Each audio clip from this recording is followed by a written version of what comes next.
So we have Rick, Kay, and Tonya, who you can see here on the screen. So, Tonya, I'm going to kick off with you in terms of, in your time working with UK law enforcement, how could an organisation build an holistic approach to assessing future plans to future-proof and work with partner agencies in this sort of crime prevention?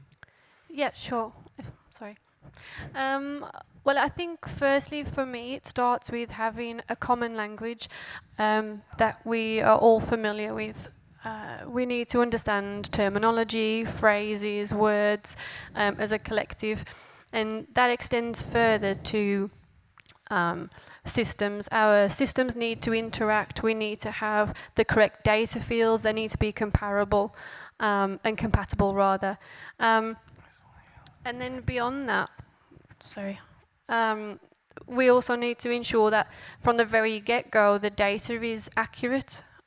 We live in a time and culture now where we have so many different pronunciations and spellings of words and names. We can't assume that data input is always accurate. We're only as good as what our data starts with. And so if that underpins everything, I think we can then accept that our knowledge in isolation is very contextual. We should engage with partners, partner agencies, partner companies, third parties, to add more knowledge and value to what our picture already is. So if we have a picture and we want to make it a bit more high definition, we need extra pixels to get a clearer, more sharp and clarity. It's exactly how we can build that holistic approach. It will then give us more knowledge to understand personal behaviours, why people make their rational decisions the way they do.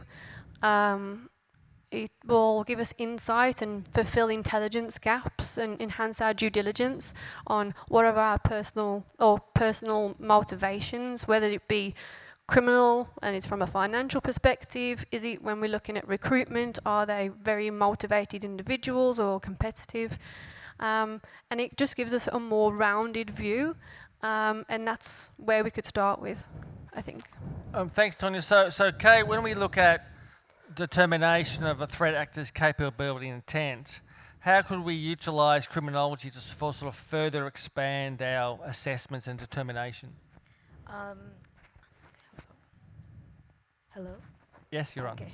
So I think criminology offers a diverse, multidisciplinary approach in the determination of impact and capability of threats, especially if we use these different approaches, such as, for example, one of the studies and articles in 2020 by the Criminal Psychology Journal stated that we can identify certain risk by actual statistics through criminal profiling, by assessing someone's gender, socioeconomic status, age, characteristics. Through this, we can have an actual assessment if that person or how much impact that person can affect a certain environment, especially in safety, security planning in hospitality, construction, retail, and different infrastructure security. And second to that, we need to look into the study of situational crime prevention, because this study looks into the theory of actual statistics that happens in an area, how we can prevent these certain crimes that happens based on research that criminologists do. And we can also look into an approach such as the routine activity approach back in 2015, where they stated that everyone that can actually commit crime would have three elements. First is our motivator, the person that commits crime. Second is the actual vulnerable target. And the third is the absence of capable guardian, which means that especially in the security field, in hospitality, retail, construction, if those elements are present or one is missing, it is most likely that security is breached and will likely be committed by certain individuals, whether or not they are criminals, but because there is a vulnerable target, it is easy to commit crime because you are actually attracted to do the crime.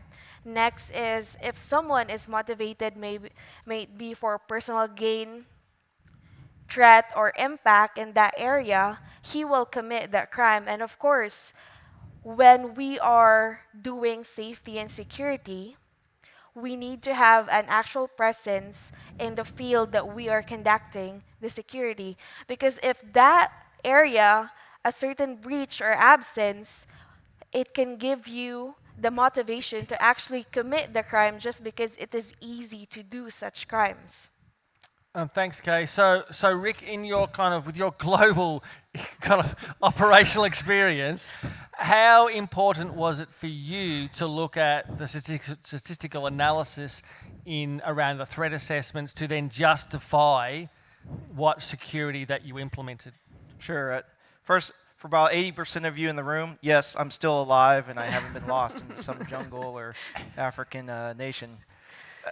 When the group asked me to join the panel today, I thought about the question, John, and how I've applied 30 plus years of application to this. So there are two things that I think are important for this panel. One is called behavioral threat assessment. And when you said the missing element, I think we miss that, as sometimes the operational team will look at the statistics, the technical team, and the operational team, will look at the overarching, but they miss the behavioral part. Already today, we've discussed a couple things in our cybersecurity. We discussed people being the weak link. Our honorable speaker discussed people and AI being the weak link. And when we miss that in our threat assessment, the behavioral part, we need to remember the behavioral part of risk is continuous. You can't just send a team out, do a risk assessment one time and say it's it. You must continuously look at the actions of your employees, the outside and the inside. And sorry, John, the last thing is the cultural threat assessment. That is something that I have found over my years putting teams together, that the cultural aspect is missed when doing risk assessments. A tech team goes out, they put numbers together, you come up with some vulnerabilities and apply risk. The ops teams fit in their vendors, but they miss the entire cultural aspect, which are people, which are, we speak about criminology and things of that nature. Back in the day in the US, the community policing concept was really big, and that was discovering what the people are doing in the area of which we're operating. When I place teams together now, I focus on that. I focus on, let's start with the cultural aspect of where the operation is going to be, or the program, and then work from there. We can apply technical numbers to a lot of things, but do we really understand what those numbers are telling us? Did that answer your question? Absolutely. So coming back to you, Tonya, around, and if we kind of follow this theme of, human behaviour, and I know you've done a lot of work with the UK National Policing Project. Could you expand upon some of the successes you've had around that and how that's helped leadership understand strategies for crime prevention? Yeah, sure. So just expanding on exactly what we've discussed now, I was one of 5 core people that created a risk model, which was and is still needed by UK law enforcement, primarily because of austerity. We don't have a never-ending budget. It's a finite budget with operational needs can be devoured in a very short space of time. With crime growing and evolving, we needed national consistency, and we needed to remove our rational moral biases especially from us as subject matter experts, because it's inevitable. If, for example, you were managing a department that was in charge of domestic violence, for example, your moral bias would always foresee the harm that's generated there as more harmful than someone looking at burglaries, for example. So we wanted to create this risk model that is now used by 67 law enforcement agencies in the UK, including the National Crime Agency. That would be a collaborative approach. It engaged with practitioners because that's where our intelligence and information gaps are. Touching on what Rick said about the culture, we need to understand from the ground level how is our governance, strategy and accountability actually underpinned on a day-to-day basis. So the model is a collaborative approach, and it looks at challenging thinking and not challenging people's decisions, which we feel encourages learning, which can then be shared amongst the organisation, whatever that is. It focuses on threat, risk and harm from various perspectives, whether it's physical, psychological, what does it look like to the community from an economic point of view, not are we on budget, are we on track, but do we need to move our budget around or people around to assist capability and capacity? Have we got the right training needs? And then really look at future planning, what trends and how we can do that. And it simplifies it in a color-coded dashboard, which is bespoke, that leadership team can review, and it triggers talking points based on the color coding. If it shows as green, it doesn't mean, which is a general mentality in law enforcement, unfortunately, especially in the UK, that it's green, we fixed the problem, there's no need to do anything now, let's move to the next one. When conversely, that could generate learning. If we look at it from a long-term perspective and we've reduced resources, have we done something that we can share that learning amongst other departments, other criminalities, or have we just displaced our crime? So it's really to encourage that collaborative approach, which is a simple approach for our decision makers to take on board, and really taking on board the ground level of that community understanding. Thanks, Tonya. And Kay, so, you know, Tonya was talking about models and risk assessments, and if we go back a little bit and we talk about how, or we consider, the US government has a model of a terrorist attack cycle as a model. And a lot of people are focusing on terrorism as a big sort of picture, but they're the low likelihood, high impact events. But if we look sort of reverse it and say high likely, low impact is a lot more crime. So the question really is around this terrorist attack cycle model that many of us are familiar with. How applicable is to use that as a foundation around a more general crime attack cycle? So we can look into that on the US terrorist attack cycle in more general data, actual day-to-day crime statistics. It's because we can determine crimes on how likely they would happen, especially in a socio-economic, such as Rick said, the behavior and the area and environment on where and how likelihood that crime is being committed. For example, if an area where we consider ghetto or an area we consider suburban, these areas, for suburban area, it is low likely for physical violence, murder, or other day-to-day crimes to happen. But if we go in an area where this crime is more likely to happen, the impact of that crime means lesser in that area because it happens daily. And if that certain crimes happen in an area where it is less likely to occur, then the impact is greater. And this affects that environment and how those individuals or those variables that are in there can be described or impact by those behaviors that those individuals have committed. So from what I understand, a lot of it is situational, environmentally dependent. And Rick, from your international experiences, are we missing any crucial lessons from around the world that we could apply in this region? Yeah, I can tell you from personal experience, good and bad, that missing the element, and I already mentioned it once, the cultural element is very important. If you make the environment around your program, let's take a refinery in South Sudan as an example. If you take that environment and make it worthy to the individuals surrounding that project, for that project to be there, that's going to be part of your mitigation. The individuals, the community around your project are going to go, listen, stay away from these guys. We want this project here. We like these guys being here. No, they're not doing it perfect, but they're listening to us. And I think we fail as security professionals, especially in the executive level sometimes, where some of us here have sat, at listening to that. Listening to your guys on the ground and your people on the ground is often missed by academia. It's often missed by executives in the business side. we have to rely on what we're bringing in from the teams and the program at the time for the project in that specific area of operations.